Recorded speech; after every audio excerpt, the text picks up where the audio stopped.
Muito bem, meus queridos, estamos de volta para mais uma aula e essa é a nossa aula 2.1. Galera, lembra? Lá na aula 1.1 falamos sobre biomas, só que nós tratamos o bioma nacional. E agora, a partir da aula 2.1, nós vamos retratar o bioma somente aqui da região amazônica, tá bom?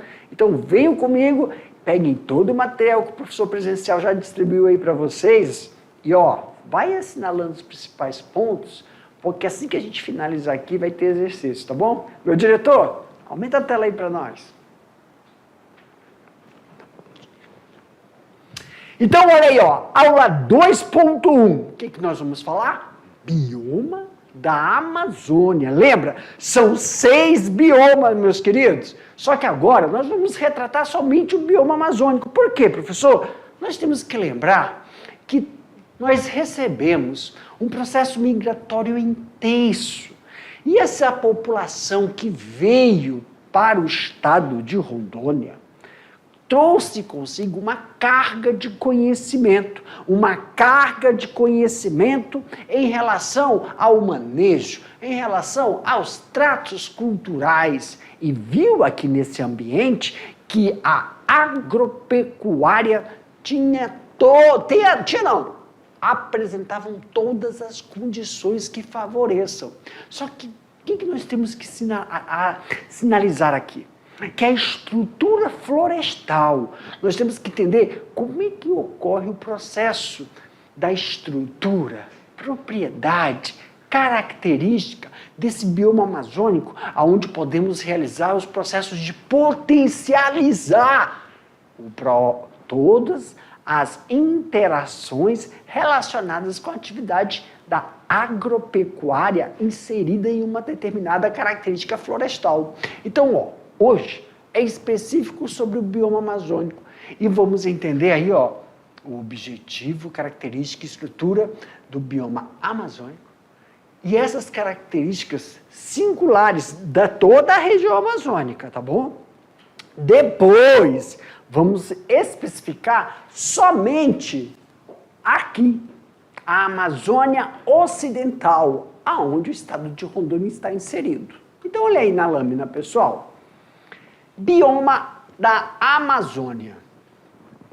A Amazônia é um importante bioma com território que corresponde a 6,9 milhões de quilômetros quadrados e abrange 9 países. Então, nós estamos vendo uma região, onde o nosso estado também está inserido. Então, quais são os países? Brasil, Bolívia, Colômbia, Equador, Venezuela, Guiana Francesa, Peru e Suriname. A parte brasileira equivale aí, a 4.196.943 quilômetros quadrados, sendo o maior bioma brasileiro. É constituído principalmente por floresta tropical e passa pelo território do Acre, Amapá, agora somente as regiões brasileiras, Amazonas, Pará e Roraima. A parte do território do Maranhão, Mato Grosso e Rondônia e Tocantins, uma parte não pega o estado inteiro. Isso também nós temos que ver que tem aí algumas estruturas dessa peculiaridade do bioma amazônico.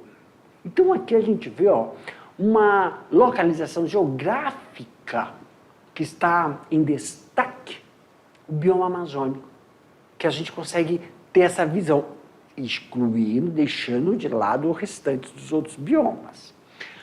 Compõe o bioma amazônico planícies, que são terrenos com poucas variações de altitude, depressões, tipo de relevo aplainado, onde são encontradas colinas baixas e planaltos, terrenos com superfícies elevadas. As planícies são constantemente inundadas por águas de rios. Então, levando em consideração aqui, ó, estas variações, que nós vamos aqui fazer uma marcação que é importante, porque nós temos aí, ó, as estruturas vão dar propriedades, a planície, terrenos com poucas variações de altitude, vamos encontrar depressões, relevo ampliado, onde são encontrados colinas baixas e planaltos. Estas propriedades, essas características vão favorecer também a ação daqueles fatores abióticos que nós comentamos na aula 1.1. Estas variações são importantes para que possamos compreender como o ambiente favorece a adaptação de cultivares aqui no nosso estado. E não só as cultivares, também o bem-estar animal para que eles possam ser inseridos em um determinado sistema de criação. Então, as principais características que constituem. Logo, vamos por parte. Por exemplo, hidrografias. Quais são as características hidrográficas? A região hidrográfica da Amazônia é formada por córregos, restingas, praias, igarapés, matas inundadas. Aí temos que ressaltar que isso tem uma determinada variação durante o período do ano, lagos de várzea, entre outros. Também observamos rios caudalosos que formam a bacia amazônica, sendo quais são esses rios e os seus principais afluentes, e claro, e as suas intervenções dentro da atividade da fauna e flora dessa bacia hidrográfica.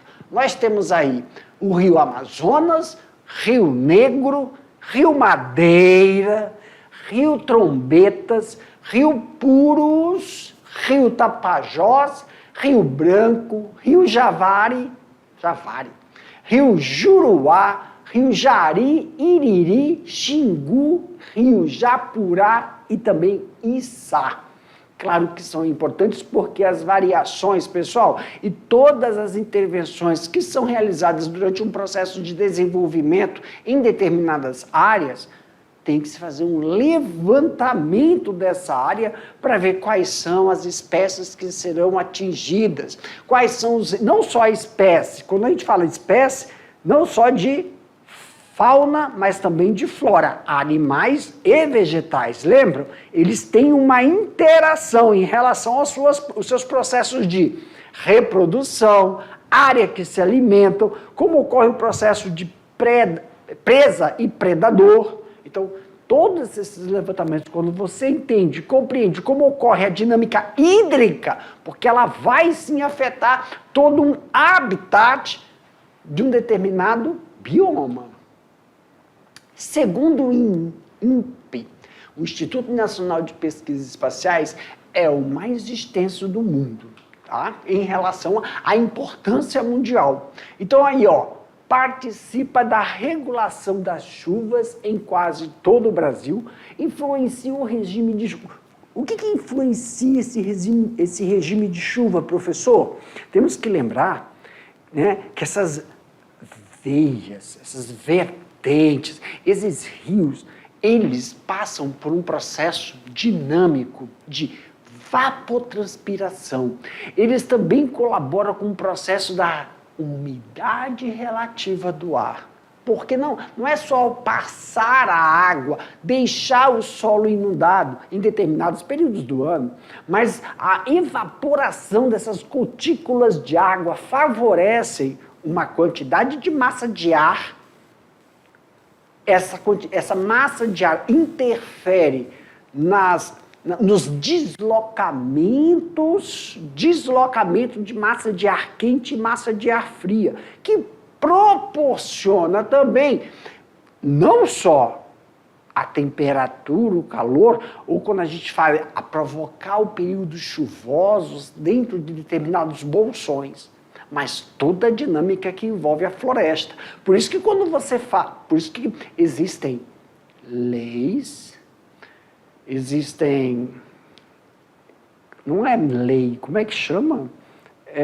Regulamentações para que você possa fazer um desvio em determinados rios, ou quando você vai fazer, bloquear uma passagem de um rio. Exemplo, não é porque na sua propriedade passa um rio, você é dono daquele espaço.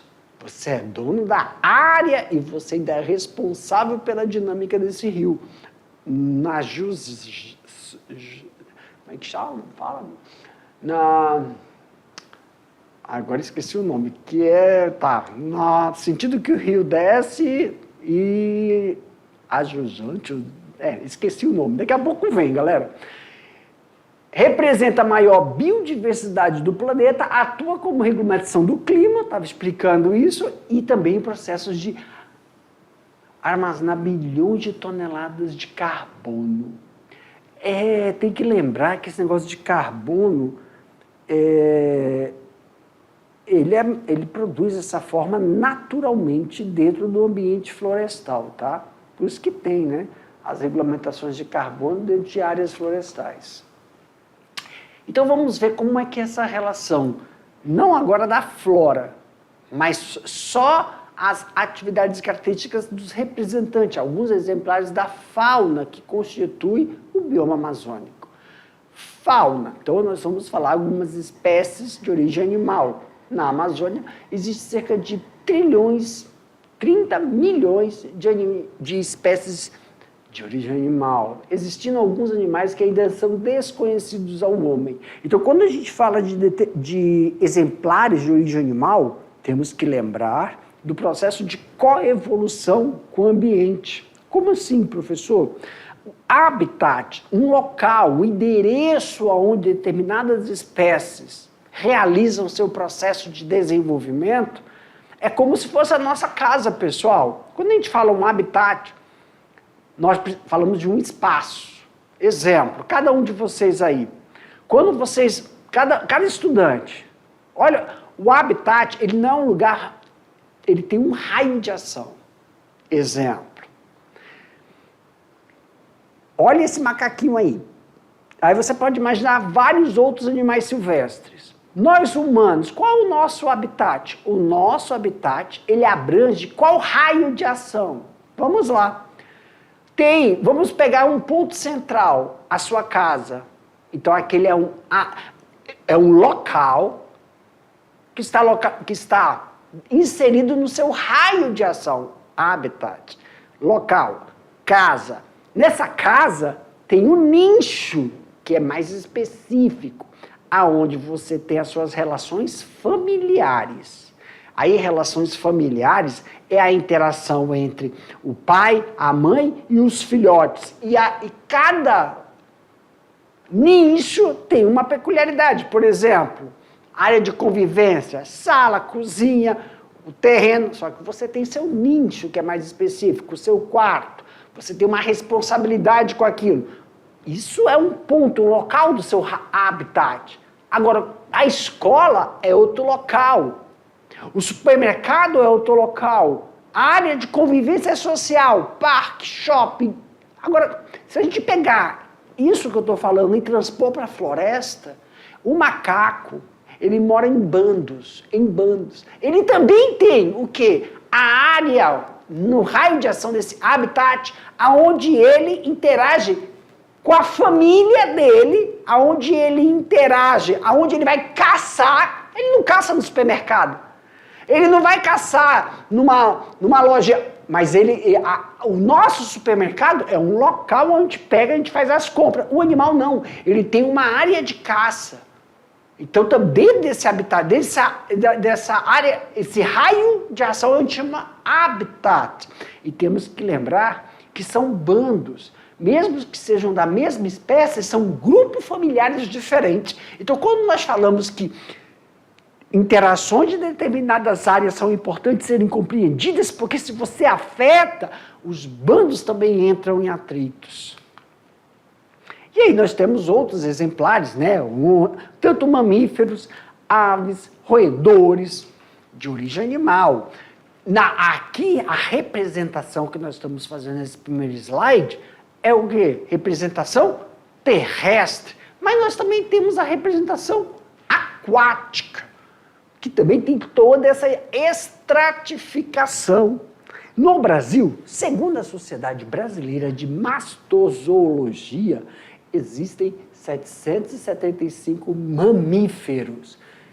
De aves, segundo a Sociedade de Ornitologia, são cerca de 1.971.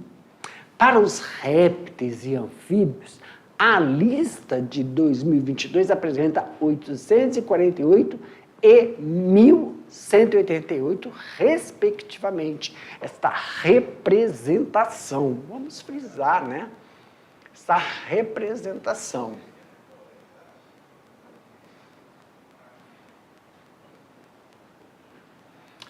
Em 2002, 800, respectivamente. Os peixes de água doce e água salgada somam um total de 3.885 espécies, segundo a Sociedade Brasileira de Ictiologia.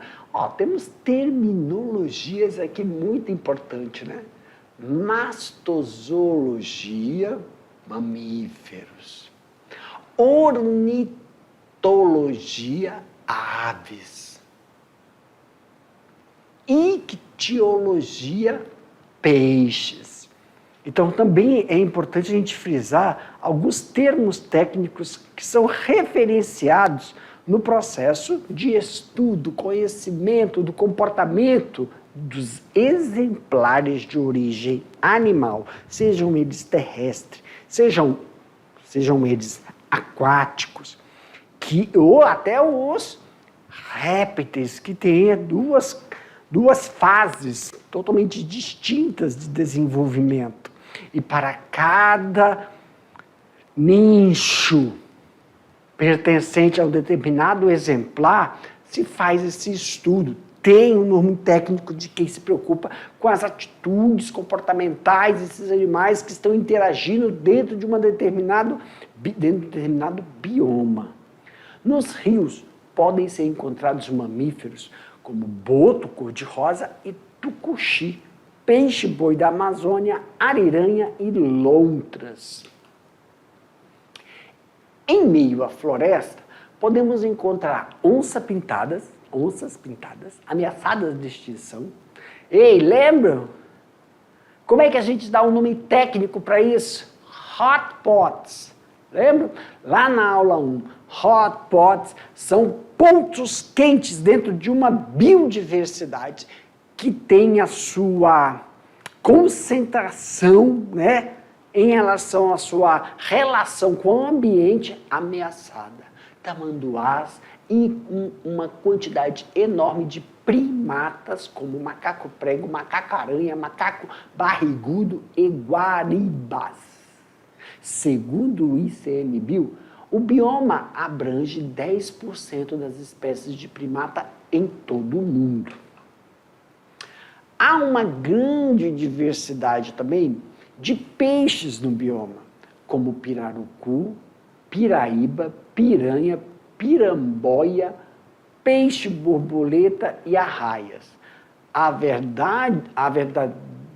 variedade de peixes é tão grande e diversa que o bioma contém 85% das espécies de toda a América do Sul. Isso porque a estrutura física do ambiente garante, mesmo em um espaço aquático, uma determinada interação restrita entre essas espécies. Isso favorece com que ocorra todo o processo de heterogeneidade dessas espécies. Também nós temos aí, os répteis. Também são abundantes aqui no bioma amazônico. Jacarés, incluindo o jacaré-açu, o maior de todos os jacarés, com tamanhos de até mais ou menos aí próximo aos 6 metros que eles atingem de comprimento. Tartarugas, lagartos, serpentes, como a sucuri e os famosos anacondas, né, que já foram protagonistas de filmes. E quando a gente fala sobre os cetáceos, né, as tartarugas, nós sabemos que eles também estão com uma concentração e uma endemicidade específica. São espécies que evoluem junto com o seu ambiente, mas elas são endêmicas. Então, ela tem uma relação de evolução tão restrita ao ambiente que quando ocorre, são os mais afetados quando ocorre alguma alteração ambiental do seu habitat. Lembrando que esses habitats sempre estão próximos, estão dentro de um processo de interação que pode ocasionar sinalizações de alerta. Quando a gente está falando sobre sinalizações de alerta, sobre esse processo de uma possível agressão às atividades comportamentais dessas espécies nativas, faz-nos lembrar também os anuros, que constituem quem? Os anfíbios, que promovem, há muitos anfíbios que povoam, né, o ambiente aquático e também o solo da Amazônia. São sapos, rãs, pererecas, né, de diversos tamanhos e cores, que apresentam aqui, tomadas suas devidas proporções, um impacto quando são postos em risco, um impacto grande, não só para a área ambiental, né? A área de controle, né? Porque também eles fazem o controle de pragas, mas para a área da medicina. Muitos estudos são realizados com os répteis, com os anfíbios, em que apresentam uma importância econômica para a área da saúde, para a área da farmacologia, né?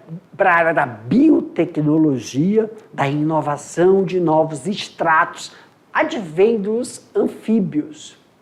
Mas também nós observamos aí uma porção representativa de aves, como tucanos, periquitos, araras, uirapurus, que também tem uma relação de interação não só entre os exemplares da fauna, mas também com os exemplares da flora, que são constituídos dos vegetais. As inúmeras espécies ficam a cargo dos artrópodes, importantes também biosinalizadores, insetos, os aracnídeos, crustáceos, que estimam ser 2,5 milhões de espécies, uma infinidade de besouros, borboletas, mariposas, formigas, aranhas, moscas, abelhas e vespas. Pessoal, quando nós falamos sobre... nós estamos falando de mamíferos, aí tem uma estratificação de mamíferos, falamos dos répteis, dos anfíbios, de aves, mas quando a gente passa para essa classe insecta, artrópodes, cada um tem uma biorresponsabilidade nos processos, não só nos processos de controle populacional, controle endêmico, mas também uma responsabilidade grande quando a gente fala do retorno da energia para o processo de sustentabilidade, porque são micro-animais, Jefferson, são micro-organismos que auxiliam no processo de devolução de toda a massa, de toda a energia que se faz para desenvolver um determinado ambiente.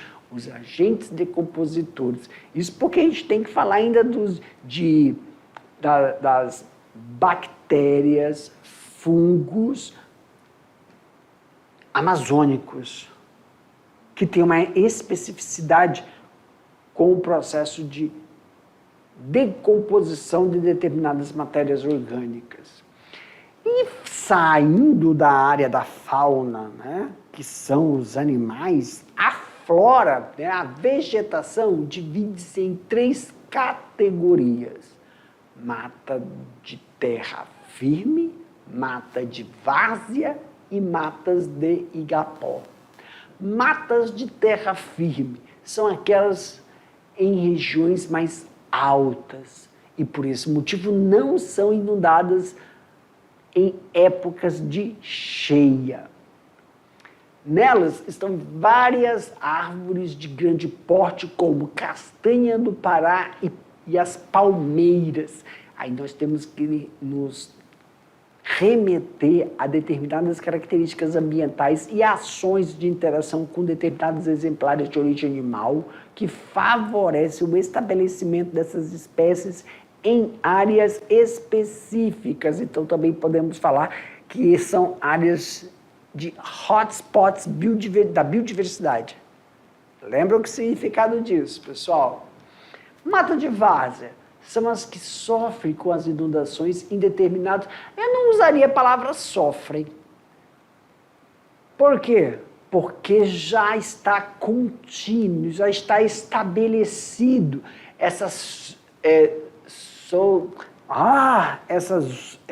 sazonalidade.